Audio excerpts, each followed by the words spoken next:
이 말씀 중심으로 유다서 강의 7번째, 우리 마음속에 있어야 하는 새 보석 세 번째, 사랑입니다. 하나님은 유다를 통하여 우리 마음속에 있어야 될 세 가지 보석을 말하고 있습니다. 긍휼과 평강과 사랑, 그중에 오늘 사랑입니다. 이 긍휼과 평강과 사랑은 사실 모든 서신서, 바울, 베드로 할 거 없이, 야고보 할 거 없이 모든 서신서에서 우리 마음에 너희는 이것이 있어야 한다, 그것이 거룩이요 행복이요 은혜다라고 말하고 있는 것입니다. 그 중에 중요한 것이 네 마음속에 사랑이 있어야 된다라는 것입니다. 사람이 좋은 사람으로 성장하려면 우리의 자녀들이요, 특히 아름다운 이야기를 많이 들어야 됩니다. 그 아름다운 이야기 중에 최고의 아름다운 이야기는 사랑의 이야기입니다. 우리는 옳고 그름보다 먼저 배워야 할 것이 사랑이라는 것입니다. 전에는 설교를 할 때, 구원에 대한 설교를 할 때 영적인 싸움이 전적으로 느껴졌습니다. 그래서 다음 주가 구원 설교다 그러면 계속 싸워요. 복음을 이야기하려고 영적 싸움이 느껴질 정도였습니다. 근데 지금 제일 어려운 설교가 뭐냐 하면 사랑에 대한 설교입니다. 일주일 내내 힘이 듭니다. 눌림도 있고 기쁨도 있고. 저는 하나님께서 주신 사명이 에베소서 2장 10절의 전도사입니다. 그래서 전 세계 사람에게 에베소서 2장 10절을 향한 주의 은혜를 전하는 것이 나에게 이제껏 인도하신 모든 기질과 은사와 삶의 과정에서 그런 것 같다라고 느낍니다.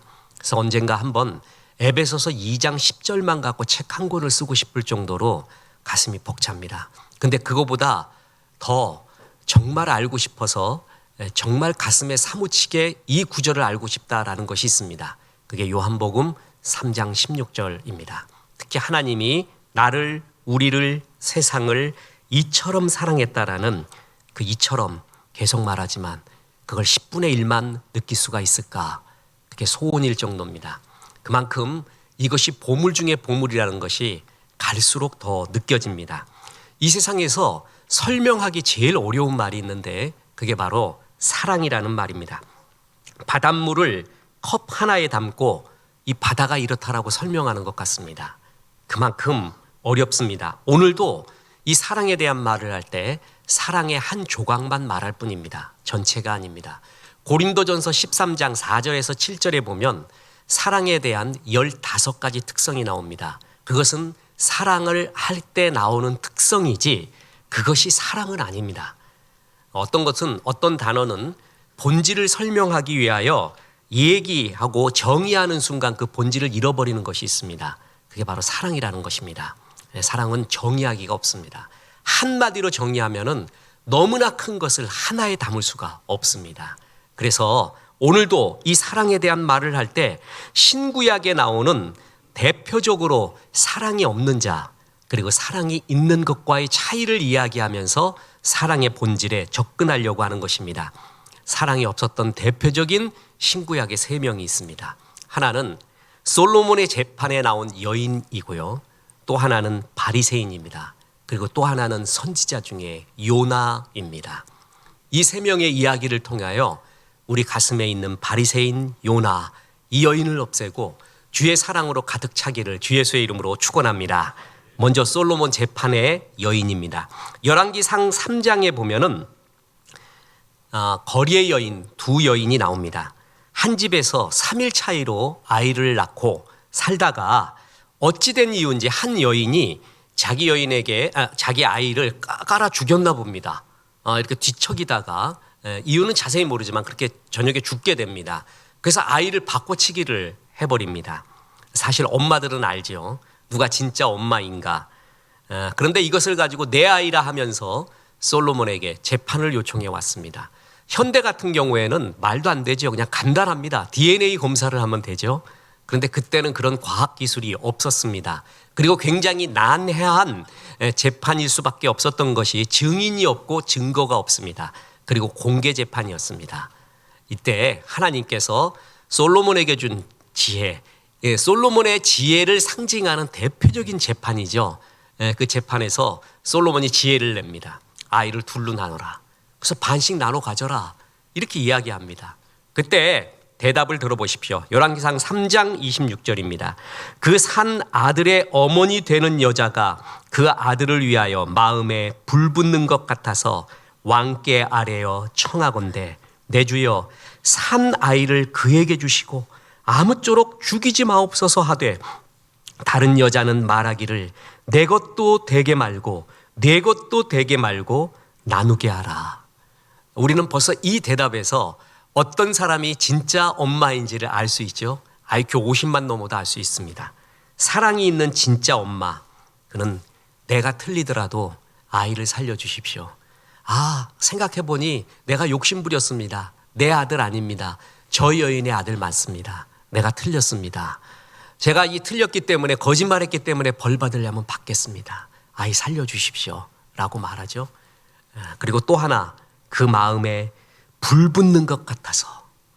사랑은 불입니다. 사랑의 속성 중에 하나가 불. 원래 이 구절은 라함, 긍휼, 여인의 자궁을 뜻하지요. 그 창자가 배가 뒤틀리는 듯한 뜨거움이 그에게 있었습니다. 이게 사랑의 특징입니다. 마틴 로이드 존스 목사님이 목회자가 이렇게 설교하십시오 라고 설교를 말할 때 Logic on fire, fire on logic 이라고 표현했습니다. 논리가 있는 불, 불이 있는 논리. 설교는, 성경 공부는 논리가 있어야 됩니다. 자기 마음대로 하면 안 됩니다. 성경을 알레고리컬하게 우화적으로 자기 마음대로 해석을 해서는 안 됩니다. 성경에 나오는 정확한 문법적 의미, 그것을 분석을 해줘야 됩니다. 그게 논리입니다. 그러나 그것만 있어서는 안 됩니다. 불이 있어야 된다는 거예요. 이 불이 진짠가 아닌가를 많이 판가름합니다. 사람도 불이 있는 사람이 있습니다. 참 저 사람 옆에 있으면 온기가 느껴져요. 그 불 때문에. 그리고 뜨거움이 같이 살아나는 그런 불과 같은 사람이 있습니다. 책도 그렇습니다. 책에도 불이 있는 책이 있습니다. 이것이 진짜의 상징입니다. 뭐냐면 내가 틀리더라도 아이를 살려주십시오. 그리고 내 속에 그 사랑에 대한 불이 있는 여자, 이게 진짜였습니다. 그런데 진짜 엄마가 아닌 사람, 가짜 엄마였죠. 이 사람은 사랑이 없죠. 그러니까 뭐냐 하면은 자기의 결백이 더 중요합니다. 자기의 의가 더 중요합니다. 아이가 죽건 말건은 상관없고 내가 사는 것, 내 결백을 증명하는 것이 더 중요했습니다. 이것이 사랑이 있는 자와 없는 자의 결정적인 차이였습니다. 우리 지난 금요 성경 아카데미 때도 김 목사님 오셔서 설교해 주셨잖아요. 저는 그 목사님 볼 때 목자가 뭔가를 배웁니다. 참 선한 목자의 삶이 뭔가를 진짜 존경을 합니다. 이분 아주 어렵게 살았어요. 그래서 어머니 아버지 맨날 싸우고 힘들고 집도 찢어지게 가난하고, 그래서 자기를 지키는 길이 뭐였냐면 이 목사님이 거짓말이었습니다. 맨날 거짓말만 하고 살았어요. 자기를 포장하기 위해서. 그런데 이 거짓말이 딱 멈춰지더래요. 언제 멈춰지냐 하니까 학교에서, 초등학교에서 장애인을 만났대요. 장애인 친구. 걔 앞에서는 거짓말을 못 하겠더래요. 걔 앞에서는 진실을 말했대요. 항상 아픔을 말하고 눈물을 말하고. 하나님이 아마 그래서 천사를 보내주신 거예요. 그때부터 주님이 만지면서 치유가 되고, 그래서 목회하시는데 지금 1년 남았는데 얼굴 한번 보십시오. 자기 너무 행복하대요. 천사의 얼굴이에요. 그래서 뭐 하십니까? 그러면은 하루 종일 성도를 위해 기도한대요. 하루 종일 기도를 한대요. 교회가 너무 좋아서 11시에 간대. 11시에 맞춰서 간대. 그럼 뭐 하십니까? 그러면 기도실에서 성도 위해서 기도한대. 내가 그 말, 이런 말을 안 해주고 싶어요, 여러분에게.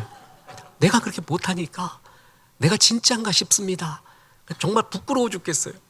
근데 이분이 자기 건강을 유지하는 게 뭐냐면 자전거였다는 거 아닙니까? 그때 간증할 때 내 잊혀지지 않는 게 자전거 헬멧이 5만 원짜리가 있고 50만 원짜리가 있대요. 그런데 그 차이가 뭐냐 하면은 꽝 넘어지면은요 5만 원짜리 헬멧은 안 부서진대요. 그 대신 사람 머리가 깨지게 한대요. 근데 50만 원짜리 헬멧은 넘어지면 50만 원짜리 헬멧이 깨지고 사람 머리는 살린대요. 그거 차이라는 거예요. 그때 저는 깜짝 놀랐습니다. 사람도 그런 사람이 있습니다. 내가 깨지며 나라와 가정과 교회를 살리는 사람이 있어요. 내가 깨지더라도. 근데 나는 안 깨지고 나를 위하여 나라가, 교회가, 가정이 깨지기를 원해요. 나만 살면 되는 거예요. 이런 사람이 있습니다. 이게 지금 사랑이 없는 바로 이 여인이 그랬죠. 애가 죽건 말건, 애가 깨지더라도 내가 살면 되는, 이게 사랑이 없는 대표적인 사람입니다. 탕자의 이야기에서 탕자의 형은 정말 성실했습니다. 그는 성실하지 못했기 때문에 나쁜 사람이 아닙니다. 그는 한마디로 아버지의 아픔, 그리고 아버지의 사랑, 동생을 향한 사랑이 없었기 때문에 그렇습니다. 그래서 동생 보고 아버지한테 이렇게 말합니다. 아버지의 재산을 창녀와 함께 삼켜버린, 이렇게 표현을 합니다. 어느 누구도 탕자가 재산 탕진할 때 창기와 함께 탕진했다는 구절은 없습니다. 자기 혼자 상상한 것입니다. 그렇게 여긴 것입니다. 그렇다라고 과장 확대를 해버린 것입니다. 그리고 동생이 돌아올 때도 동생이 돌아오매 라고 얘기하지 않고 이 아들이 돌아오매, 자기하고 상관없듯이 말하고 있습니다. 아픔을 이해하지 못하는 성실은 성실이 아닙니다. 악함입니다. 성경에서 말하는 능력이라는 것이 이런 이웃의 아픔을 느낄 줄 아는 것, 그 공감하고 사랑할 줄 아는 것이 능력이지, 여러분 그냥 우리가 생각하는 세상적인 능력과 다른 것이 하늘의 능력입니다. 예수님이 이 땅에 오셔서 믿음이 좋다라고 칭찬한 사람 많지 않습니다. 12사도도 그런 칭찬 못 받았죠. 그냥 베드로 하나가 너희도 가려느냐 그랬더니 주여 영생의 말씀이 여기 있사오매 우리가 어디로 가오리까, 그러니까 바요나 시몬아 네가 복이 있도다 이렇게 얘기할 정도였지 네 믿음이 크도다라는 사람은 없었습니다. 근데 믿음이 크다라고 칭찬받은 사람이 있었는데 백부장이었습니다. 근데 그 백부장은 자기 문제가 아니라, 그리고 자기의 가족의 문제가 아니라 자기 집에서 일하는 하인 때문에 마음에 불이 나 있습니다. 저는 이게 사실 이럴 수가 있을까 싶습니다. 예수님 만나잖아요.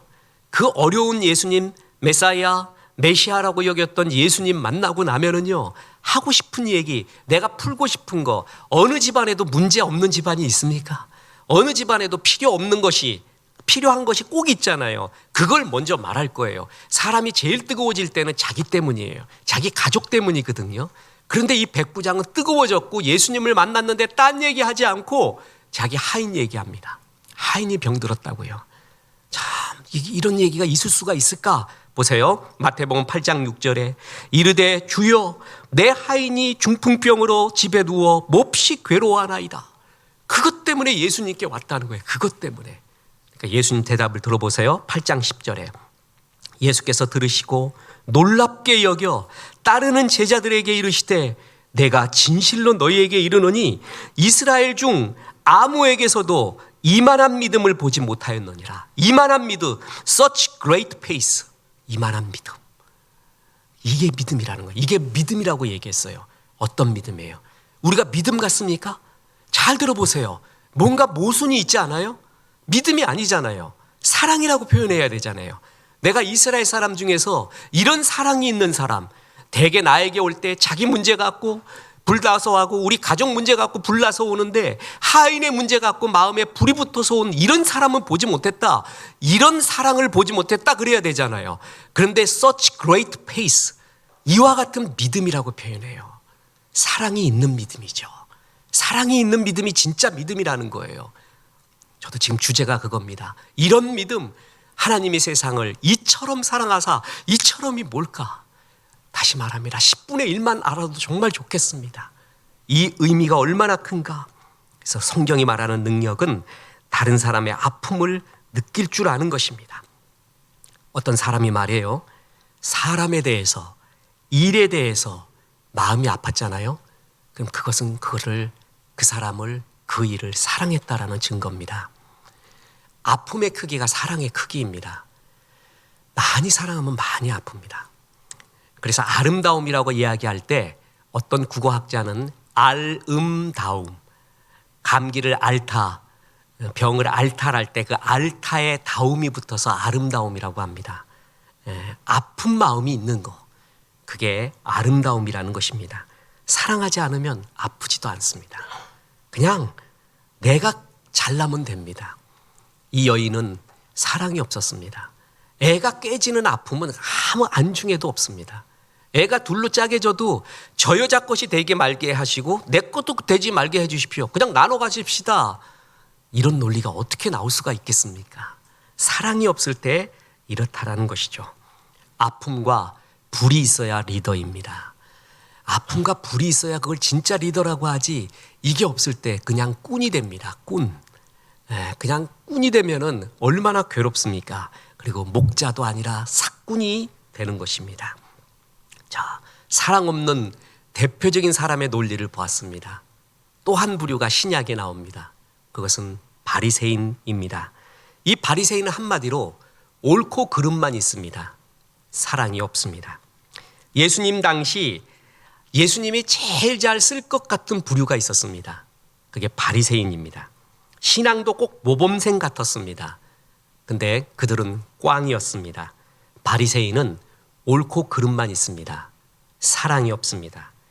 옳은 척만 하고 사랑이 없으면 그는 바리새인이 됩니다. 우리가 신약 성경에서 바리새인 하면 대표적으로 바리새인이 이거야 라고 대표적으로 소개하는 것이 바리새인의 기도입니다. 그 기도에 누가복음 18장 11절에 이렇게 나옵니다. 바리새인은 서서 따로 기도하여 이르되 하나님이여 나는 다른 사람들 곧 토색, 불의, 간음하는 자들과 같이 아니하고 이 세리와도 같이 아니함을 감사하나이다. 여러분, 이건 기도가 아닙니다. 남을 비방하고 자기의 의인됨을 드러내는 기도 살인입니다. 자기의 의를 위하여 남을 죽이고 있습니다. 이런 사람은 자기의 의가 고갈되잖아요. 더 이상 의로움을 나타낼 것이 없어질 때 또 다른 누구를 공격을 합니다. 다른 사람을 비방해서 자기의 의를 드러냅니다. 뜨거워지는 것이 자기의 죄 때문에 뜨거워지는 게 아니라 남의 죄, 남의 허물을 보고 뜨거워지는 유의 사람이에요.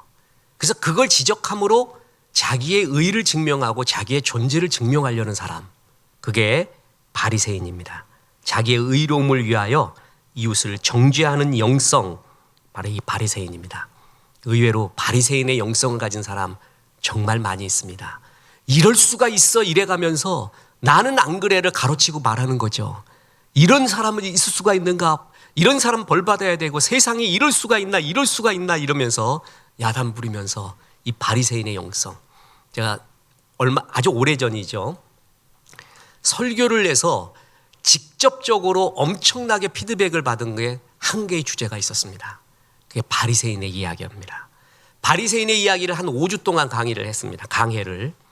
그때 사람들이 원색적으로 말해요. 상처받았다고 그러면서 목사님 왜 나한테 말하냐요. 왜 나 들으라고 말하냐요. 왜 나를 들으라고. 그러니까 진짜 감정이 있어서 나를 찌르는 것 같더라는 거예요. 뭐 그런 게 어디 있어요. 그냥 한 거예요. 그런데 그것이 우리 속에 있는 바리새인의 영성이 많이 있습니다. 한 번 더 기대하십시오. 한 번 더 하려고 합니다. 엄청난 공격을 각오하고 이 바리새인의 영성이 있잖아요. 멋있어 보여요, 그 사람. 그런데 이런 영성 가진 사람 옆에 있잖아요. 그러면 다 죽여. 다른 사람 전부 죄인이에요. 자기만 의인이에요. 편치 못합니다. 그 사람 옆에 있으면 따뜻함이 없습니다. 다 죄인 돼버리고 그 앞에서 작아져 버려요. 이회수라고 있습니다. 이 바리새인을 이해하기 위하여 돌아가신 이회수 씨. 저는 처음에 그 사람 별로 안 좋아했습니다. 너무 혼자 잘난 체 하는 것 같고 자기 혼자 의인인 체 해가지고 이게 뭐 그렇게 느꼈다는 거죠. 그리고 일단 외모가 좀 이렇게 잘 꾸미고 나오시지 왜 그냥 거시기하게 나오시는지 이렇게 그랬습니다. 그런데 그의 어린 시절의 이야기, 그걸 듣고 참 사랑이 가요. 그리고 마음이 가서 그분의 글을 다 읽게 교제까지 하게 되었었습니다. 엄마 아버지가 세기의 러브 스토리. 엄마가 선생이었고 아버지가 제자였는데 둘이 그렇고 그렇대요. 그래서 결혼을 해버렸어요. 엄마가 어떤 일로 먼저 죽었습니다. 전쟁 통해. 그랬더니 아버지가 집을 나가버려요. 그래서 이회수가 할머니 손에 길러지게 됩니다. 산속 산의 움막에서 살고 할머니가 동냥하러 다녀. 내가 너무 무서워서 막 할머니하고 소리 지르면 기가 막히게 할머니가 동냥밥 받아갖고 온대요. 그때 이회수의 모든 글에는 인간에 대한 미안함, 감사함, 그리고 인간에 대한 희망이 들어가 있대요. 왜 그러냐 하면 그때 동냥밥을 안 줬으면은 자기하고 할머니 죽었대요. 그때 되게 어려운 시대였습니다. 근데 동냥밥을 주더라는 거죠. 그래서 인간에 대한 고마움, 인간에 대한 희망이 항상 근저에 깔려 있다는 거예요. 그러면서 제일 감동적이었던 게 그림 일기 이야기였습니다. 그러니까 선생님 일기에 목숨을 거는 담임 선생님이 있었대요, 초등학교에. 그래서 엉뚱한 거 써면 막 회초리 세례받고 이런 선생님이 있었는데 그러니까 저도 그 그림 일기는 애들 죽으려고 그러는 거죠. 그림 일기 할 때, 일기 쓸 때. 여러분은 안 그랬습니까? 쓸 게 있어야지. 부터 생각해서 매일 써야 되니까 얼마나 힘들어요. 근데 저는 그림 일기가 너무 즐거웠던 거 아십니까? 특히 그림 그리면은 신이 났습니다. 이게 내 세상이었습니다. 특히 목욕탕 그리면 나는 끝내줬습니다. 얼마나 사실적, 현미경적 시각을 가지고 완벽하게 그렸어요. 완벽하게. 담임 선생님이 내 그림 일기, 난 목욕탕 간 게 제일 즐겁거든. 그거 갖다 놓으면 막 뒤집어요. 막. 나는 왜 그런지 몰랐어요. 열심히 했는데 나는. 정말 적나라했습니다. 모든 장면을 다 그려놨습니다. 담임 선생님 얼굴 빨개졌던 게 기억이 납니다. 일기에 목숨 걸었던 선생님이 있는데 이회수 씨는 지독한 수치심으로 쓰기가 싫었습니다. 거기 이렇게 나옵니다. 내 일기는 날마다 똑같은 내용으로 짤막하게 쓰여질 수밖에 없었다. 담임 선생님이 가장 싫어하는 형태였다. 다른 아이들이 그런 식으로 일기를 쓰면 어김없이 회초리 세례를 받아야 했다. 그러나 나만은 예외였다. 학교서 돌아와 할머니하고 동냥 얻어서 밥 먹고 숙제하고 밤이 와서 아버지가 보고 싶었습니다. 끝. 이거밖에 안 썼어. 이거밖에. 쓸 게 이거밖에 없었어. 다시 보세요. 그 철자도 웃겨요.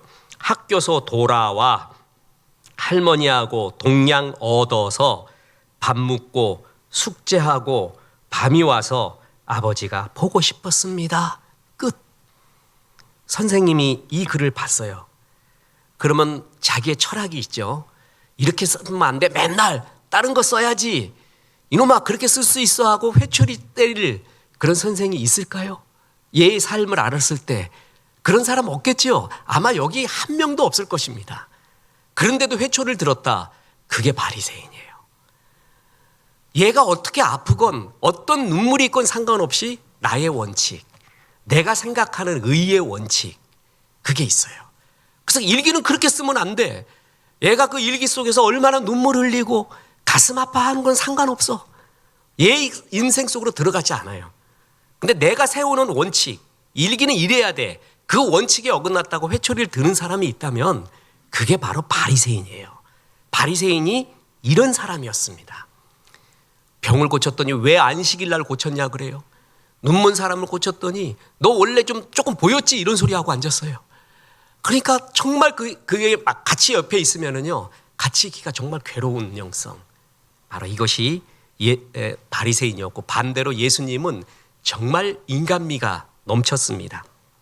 복음서와 모든 성경에서 예수님의 삶과 언행을 보면 그의 얼굴은 목이 뻣뻣하거나 힘들어간 얼굴이 아니었을 겁니다. 말없이 인자한 얼굴, 보기에 흠모할 만한 것도 고운 풍채도 없었다 그랬죠. 그러니까 예수 영화에 나오는 그 예수님 같은 키, 그 이마, 그 코 그런 게 아니었다는 말이죠. 그러니까 오죽했으면 가룟 유다가 감람산에서 겟세마네 동산에서 기도하고 온 사람들 중에서 저 사람이 예수입니다 하고 내가 키스할 때 그 사람 잡아가시오 그랬다는 거예요. 그러니까 너무 평범하거나 아니면 평범이하였다라는 것이죠. 어찌 보면. 근데 예수님의 얼굴은 딴 거 하나는 분명합니다. 아주 인자했습니다. 바리새인 영성 갖고 있는 사람 얼굴 어떤 줄 아십니까? 나 너하고 달라. 그리고 접근 금지가 얼굴에 써 있습니다. 너하고는 류가 다르다고. 예수님은 다 따라왔습니다. 심지어 죄인과 세리들, 그들은 자기들끼리만 놀았거든요. 그런데 예수님께로 갔다는 것은 뭐예요? 편했다는 거죠. 그들을 사랑해 줬다는 거죠. 심지어 어린아이도 졸졸 따라옵니다. 예수님이 설교를 하면 너무 재밌어서 수많은 군중들이 모여들었습니다. 뻔한 소리 하지 않았습니다. 귀에 쏙 들어오는 나의 이야기를 해주었습니다. 예수님은 그렇게 친근한 사람이었습니다. 슬퍼하는 사람 옆에 마냥 울어주는 분이었고 기뻐하는 일이 있으면 같이 춤을 추는 분이었습니다. 고민하는 청년들이 있었으면 밤새 꼼장어 먹으면서 콜라 먹으면서 이야기 들어주고 같이 손잡아줄 그런 사람이었습니다. 바리새인하고 달라지요.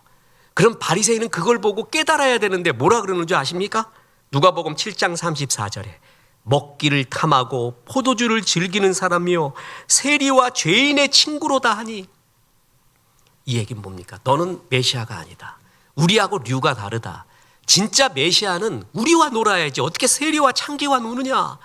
있을 수가 없다. 우리 같은 류가 메시아하고 어울려야 되는데 그대는 메시아가 아니다. 이러면서 자기를 안 돌아봅니다. 여러분, 가슴이 메마른 사람은요 어떤 말씀 들어와도 다 튕겨냅니다. 그리고 이렇게 예수님을 비방합니다. 그들은 인간미 없는 거짓 의인들이었습니다. 예수님은 하나님의 말씀으로 사람을 참 많이 살렸습니다. 근데 그 똑같은 말씀으로 바리새인은 사람을 지적하는 데 쓰고 사람을 죽이고 자기의 의인됨을 나타나는 데 사용을 했습니다. 바리새인은 공감이 없습니다. 자기 원칙만 있습니다. 예수님은 자신을 버려 사람을 살렸습니다. 바리새인은 이웃을 죽여 자기만 살면 됐습니다. 전형적으로 사랑이 없는 사람의 대표, 그게 바로 바리새인입니다. 그리고 또 한 부류가 있습니다. 저는 이 사람 설교를 하기가 너무나 싫습니다. 왜냐하면 나를 보는 것 같아서. 그게 바로 요나입니다. 요나는 선지자 중에 제일 안타까운 선지자입니다. 요나를 통해서 정말 요즘 깜짝 놀라는 일이 이겁니다. 사랑 없이도 주의 일을 하는구나. 사랑 없이도 능력도 나타나는구나. 이게 정말 깜짝 놀랄 일입니다. 요나는 하나님 말씀을 거역해서 하나님이 지시한 니느웨로 가지 않고 다시스로 도망을 갑니다. 하나님 말씀에 대한 확신이 없었기 때문도 아니고 자기 사명에 대한 실패할까의 두려움 때문도 아니었습니다. 오히려 자기가 하는 사역이 성공할까 봐 싫어서 도망을 가버렸습니다. 내 사역은, 하나님이 주신 사역은 니느웨에 가서 복음 전해서 니느웨 백성들이 회개하고 주 앞에 돌아오는 거예요. 근데 자기는 그게 너무 싫었습니다. 그래서 그것이 자기의 사역이 성공할까 싫어해서 도망가 버렸습니다. 잘 들어보세요. 고린도전서 13장에 사랑에 대한 이야기를 할 때 네가 무엇을 알고 무엇이 있어도 소용없다, 사랑이 없으면 라는 구절이 있잖아요. 그 가지고 있는 아름다움들, 신앙의 아름다움들을 다 가지고 있는 게 요나였습니다. 보십시오. 하나님의 비밀을 알았습니다. 하나님의 지식을 알았습니다. 예언하는 능도 있었고요. 말씀대로 되리라는 믿음도 있었습니다. 그리고 진짜 능력의 종이었습니다. 저는 이런 차원으로 보면 정말 놀랍습니다. 다른 선지자들, 구약에 나오는 선지자들은 죽어라 그렇게 메시지를 전해도 안 돌아와요. 예레미야 밤낮 눈물을 흘렸습니다. 호세아는 메시지가 결혼하는 거였습니다. 음탕한 고매를 맞아서 결혼하면서까지 말을 했어요. 근데 지독하게 안 돌아와요. 근데 요나는 한마디 합니다. 뭐라고 한마디 하냐면 그것도 너무나 무미한 말이었습니다. 하루 동안에 외친 그가 40일이 지나면 느느웨는 무너진다 이놈들아. 그거 하나 외칩니다. 그런데 니느웨 백성 왕으로 비롯해서 다 회개합니다. 한마디 했다니까요. 40일 지나면 니느웨 무너진다. 그러니 회개하고 돌아와라라고 눈물로 호소하지도 않았습니다. 하나님 이들을 불쌍히 여겨주옵소서 기도하지도 않았습니다. 40일 지나면 니네 다 죽는다 이놈들아. 가로치고 죽었으면 좋겠다. 나는 분명히 말했다 하나님 앞에. 나 분명히 전해서 하나님이 하라는 거 했어. 난 분명히 했잖아. 너희 들었지? 그 다음에 니네들이 알아서 해. 난 했어. 하나님 앞에 책망받을 거 없어. 주님 나 분명히 전했습니다. 40일 지나면 니느웨 무너진다고. 네, 그렇게 얘기할 거예요. 난 분명히 전했다고. 그리고 가로치고 말할 거예요. 듣지 마라 듣지 마라. 무너져라 무너져라. 그런데 다 돌아와요. 난 구약 성경에서 이 선지자처럼 능력의 종은 처음 봤습니다. 없습니다. 이 한마디에 다 돌아오는 종은요, 그는 하늘의 비밀, 믿음, 예언의 능력, 주의 능력 다 가지고 있는 종이었습니다. 하나가 없었습니다. 사랑입니다. 사랑이 그에게 없었습니다. 그는 하나님이 부를 때도 기뻐하지 않았습니다. 도망칠 때도 물고기 뱃속에서도 그랬습니다. 복음 전할 때도 기뻐하지 않았습니다. 그런데도 주의 일을 했습니다. 그런데도 능력도 나타났습니다. 저는 이게 너무나 슬픕니다. 저는 선배 목사님들의 신학적 해석 또 그들의 눈물의 기도로 여기까지 왔습니다. 선배님들을 존경합니다. 그런데 이 신학적 해석에 있어서 저는 요나에 대해 확신하는 것이 있습니다. 요나는 회개하지 않았습니다.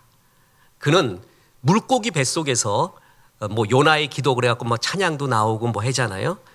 그건 니느웨를 사랑하지 못한 하나님의 마음을 품지 못한 제가 죄송합니다라고 기도한 것이 아니었습니다. 저는 신학적으로 확신을 합니다. 다른 거를 회개했지 하나님의 마음을 품지 못해 회개했다는 것하고는 다릅니다. 아니, 요나의 기도는 회개의 기도도 아니었던 것 같습니다. 그에게는 주의 마음, 사랑의 마음이 없었습니다. 그런데 다시 슬픈 이야기입니다. 그런데도 주의 일을 했습니다. 능력도 나타냈습니다. 전형적인 사꾼이 아닌가, 사랑 없는 종이 아닌가, 내가 요나 이야기 볼 때마다 부끄럽습니다. 이것이 나의 모습이 아닌가. 요나는 사랑 없이도 주의 일을 하고, 그러나 고린도서에 의하면 네가 그런 능력이 있어도 사랑 없는 일은 울리는 꽹과리 같았다고 말했습니다. 에밀 아자르가 지은 자기 앞에 생이라는 책이 있습니다. 로맹가리라고도 불려지는, 참 로맹가리를 아느냐 모르느냐, 프랑스 문학의 분기령이라 할 정도로 뛰어난 작가입니다. 그가 자기 앞에 생을 섰을 때 거기에 주인공 모모가 내 대화하는 할아버지와의 이야기가 나오죠. 모모가 할아버지한테 말합니다. 할아버지, 사람이 사랑 없이 살 수가 있나요? 그랬더니 할아버지가 머뭇거립니다. 그러면서 모모한테 말합니다. 사랑 없이도 살아. 그랬더니 모모가 한없이 웁니다. 사랑 없이 못 살면 얼마나 좋을까요? 그냥 그 의미가 없으니까 사랑 없는 종이 설교를 하면 주님이 딱 입을 봉해버려. 그냥 사자 입을 봉하듯이. 근데 내가 사랑이 없구나 회개하면 얼마나 좋을까요? 근데 속일 수도 있습니다. 사랑이 있는 것처럼, 사랑하는 것처럼 요나가 그랬습니다. 전형적으로 사랑이 없는 사람의, 그러나 능력도 역사도 나타난 그 모습, 이게 슬픕니다. 존경하는 어느 선배 목사님이 교회 이름을 사랑의 교회라고 지었습니다. 어느 날 그분이 말하는 걸 들을 때 이분의 심정이 어떨까? 나는 사랑의 교회라고 지었는데 사랑이 아닌 쪽으로 자꾸 가더래요. 자꾸 사랑이 아닌 다른 것으로 더 좋아하고 더 뭐하고 더 확정하려고 하고, 나는 사랑의 교회로 주님이 주신 마음이 이것인데, 제가 그때 그 선배 목사님의 심정이 무슨 말을 하는지 이해가 갑니다. 우리 교회의 이름이 강남 비전교회입니다. 강남에 있는 비전교회. 여기 오면 비전이, 소망이 우리를 살리니까 그것을 살려주고 하는 사명으로 살자. 참 좋은 건데 거기 하나 더 붙이면 좋겠습니다. 비전 사랑교회. 비전이 있고 사랑이 있는 교회. 중용교회 우리 성도님들이 기도해 줄 때 난 너무 고마운 것이, 하나님, 세상에 큰 교회도 많고 작은 교회도 있고 중용교회도 있는데 우리 교회를 이 세상에 꼭 필요한 중용교회의 좋은 샘플로 만들어 주십시오. 중용교회가 이런 것이다 라고 우리 교회가 보여주기 원합니다. 그런 기도할 때마다 그렇게 좋을 수가 없습니다. 저분이 정말 주의 비밀을 알고 있구나. 그럼 중용교회가 무엇이, 어떤 비밀과 어떤 주특기가 있을까요? 물론 우리 같은 교회에 방송 문서를 통해 참 선한 영향력을 많이 끼치는 거를 여러분이 그 사명에 동참해 주는 걸 볼 때 감동스럽습니다. 진짜 많이 영향력을 미칩니다. 이거는 빈말로 멘트로 하는 말이 아닙니다. 너무 감사하고 한국 교회 앞에, 세계 교회 앞에 이런 영향력으로 쓸 수 있다는 것이 감사합니다. 근데 또 하나가 있습니다. 중용교회는 담임 목사와 사람들이 만납니다. 만날 수가 있습니다. 대화를 하고 기도하고 이야기하고 그렇잖아요. 실제 그렇게 해갖고 막 하잖아요. 그러면 일주일 내내, 아니면 한 달 다 지나도록, 세 달 다 지나도록 전부 성도님들의 이야기 듣고 기도하고 위로하고 같이 기도하고 울고, 그러면 시간 다 지나갑니다. 아무것도 할 수 없을 정도로 그 규모예요. 그래서 예를 들어서 10명, 20명이 끝났다 그러면 다 끝났나? 또 20명 남았네. 또 20명 남았네. 그래서 다 돌았어 이제. 완전히 다 돌아서 됐나? 또 다른 일이 터져요. 그런데도 중형교회는 뭘까요? 목사가 사랑해주고 기도해주고 같이 손잡아주고, 이 사랑이 중형교회의 최고의 샘플의 모습이 아닐까요? 요즘 참 이거 생각을 많이 합니다. 뭐가 정말 주님이 좋아하는 교회인가? 뭐가 진짜 목사인가? 목사는 아픔과 불이 있어야 돼요. 양을 향한 아픔과 불이 있고, 그를 향한 눈물의 기도가 있어야 되고, 메마른 가슴으로 자기 자랑하고, 그러면 그것이 무슨 목자겠습니까? 요나지요? 바리새인이죠? 이런 열왕기상 3장에 나오는 여인이겠죠. 사랑 없이 하는 모든 일은 부작용이 있습니다. CCTV 아무리 설치해도요, 할 짓, 나쁜 짓 할 거 다 합니다. 사랑이 있으면 안 합니다. 저는 우리 교회가 강남에서 비전을 주는 교회다라는 것도 좋지만, 저 교회가 참 사랑이 있다. 정말 사랑이 있는 교회구나. 저 교회 가면 주의 사랑이 뭔지를 아는, 그것을 느낄 수 있는 교회다. 저는 이것이 참 좋은 중형교회의 좋은 샘플이 아닌가. 그래서 이 사랑 속에서 세상에 느낄 수 없는 주의 사랑이 이거구나 라고 이야기할 수 있는 교회. 삶에서 가장 고귀하고 귀한 자산 무엇인가? 그것은 사랑했고 또 사랑받았던 추억이라는 거 잘 압니다. 우리가 알잖아요. 이게 제일 소중하다는 거. 다 안개 같고 바람 같다는 거. 다 없어진다는 것. 근데 나는 이런 사랑을 받았어. 그 추억이 있어. 그리고 이렇게 사랑해봤어. 그 추억 말입니다. 그죠? 시인 중에 어느 시인도 그렇고요, 자기의 세계를 구축하려고 하죠. 그 중에 자기의 세계를 딱 만나서 그 주제에 대한 시만 400편 이상 쓴 시인이 있습니다. 윤보영이라는 시인인데, 그 사람은 커피를 잡았습니다. 그래서 커피에 대한 시만 400편 이상 썼습니다. 저도 어저께 에스프레소를 먹어본 것 아니겠습니까? 이제껏 아메리카노만 먹었는데 에스프레소 간장 종지에 뭘 하나 담은 거 보더라고요. 근데 이게 진짜 커피래. 이 촌놈이 그때 어제 처음 먹어봐서 처음. 그래서 홀짝홀짝 마셔봤더니 그 끝에 또 우리 권사님, 강은자 권사님이 거기다가 설탕을 넣어야 된대. 그래서 마지막에 설탕 하나 딱 먹는 맛이 진짜 맛이래. 먹어보니까 진짜 그래요. 이게 큰일 났어요. 이거 지금 계속 에스프레소 생각이 나갖고 계속 먹어야 될까? 이 윤보영 시인이 커피만 10년 연구했는데도 아직도 모르겠대요. 그러니까 꽉 도전의식이 생겨요. 10년 했는데도 몰라? 난 그런 도전을 좋아하거든요. 이게 이 정도로 깊이가 있구나. 그래서 커피 시 400편을 썼는데 그 대표적인 시가 이겁니다. 들어보세요. 커피에 설탕을 넣고 크림을 넣었는데 맛이 싱겁네요. 그대 생각을 빠뜨렸네요. 잘 써. 아무튼 잘 써. 커피에 생크림 넣고 설탕 넣고 뭘 했는데 그대 생각이 없으면 nothing 커피가 아니래요. 아무리 아름다운 것도 사랑 없으면 아무것도 아닙니다. 내가 아무리 아름다운 것을 포장해서 말해도 사랑이 없다면 nothing이라는 거죠. 아무리 좋은 것 먹고 뭐 해도 사랑 없으면 아무 맛이 아니라는 거예요. 그 좋은 맛도 그대 생각 없으면 아무것도 아니라고 합니다. 그래서 거룩한 신학자 어거스틴은 성경 전체의 주제를 사랑이라고 이야기하면서 사랑이라는 해석의 툴로 봐야지 보인대요. 그러면서 이 유명한 말을 했습니다. 딜리제 et quod bispac, 사랑하십시오. 그리고 그대 원하는 대로 하십시오.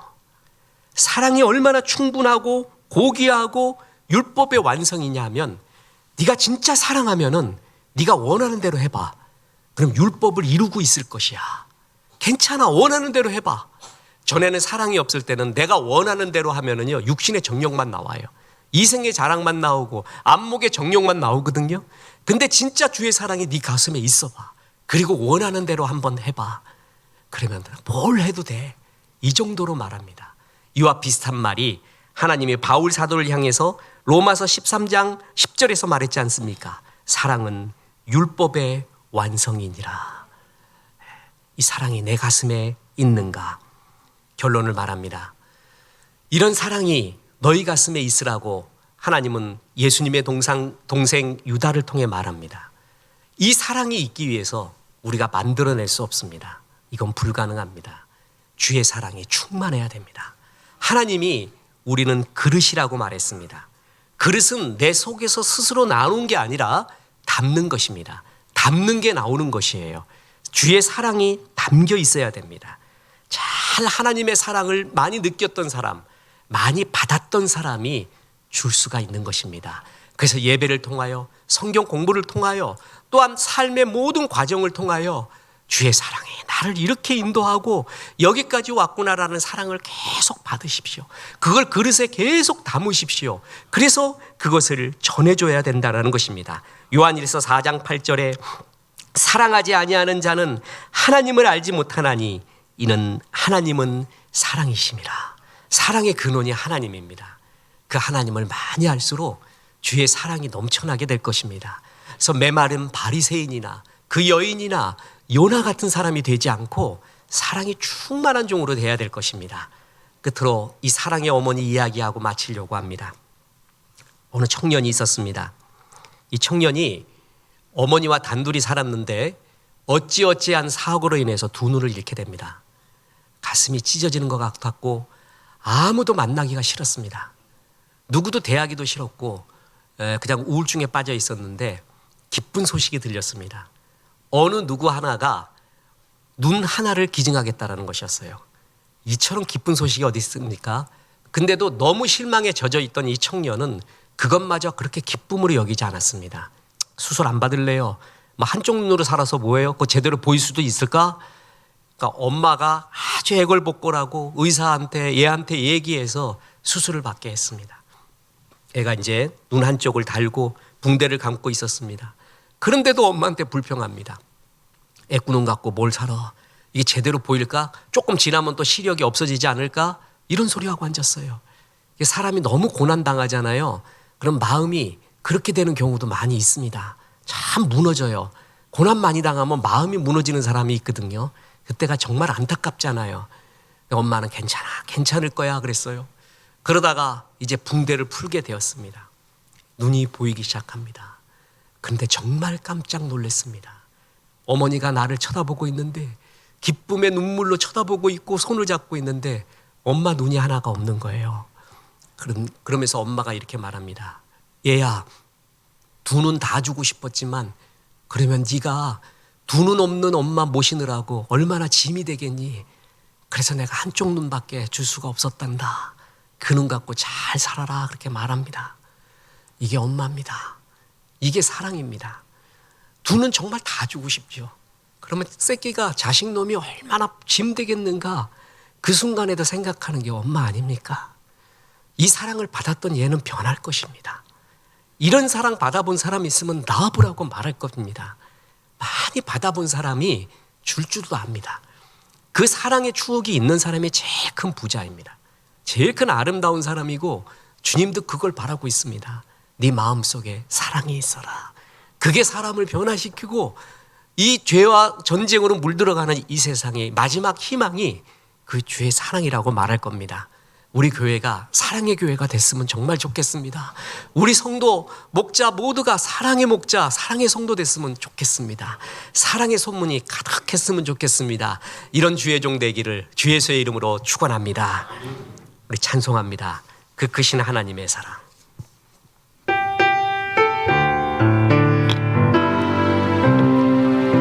그 크신 하나님의 사랑 말로 다 형용 못하네. 저 높고 높은 별을 넘어 이 낮고 낮은 땅 위에 죄범한 영혼 구하려 그 아들 보내사 어목죄를 삼으시고 죄 용서하셨네. 하나님 크신 사랑은 증명 다 못하네. 영원히 변치 않는 사랑 성도여 찬양. 하늘을 마리 삼고 하늘을 두 마리 삼고 바다를 먹물 삼아도 한없는 하나님의 사랑 다 기록할 수 없겠네. 하나님의 크신 사랑 그 어찌 닿았을까. 저 하늘 높이 쌓아도 채우지 못하네. 하나님 크신 사랑은 증량다 못하네. 영원히 변치 않는 사랑 성도여 찬양하세. 이제는 우리 구주 예수 그리스도의 은혜와 하나님의 크신 사랑과 성령님 주의 사랑이 가슴에 있으라 말씀하심이 이 말씀에 아멘한 성도들에게 함께 하셔서 이제부터 끝날까지 크신 영광 받으시옵기를 우리 구주 예수 그리스도 이름으로 축원하옵나이다. 아멘.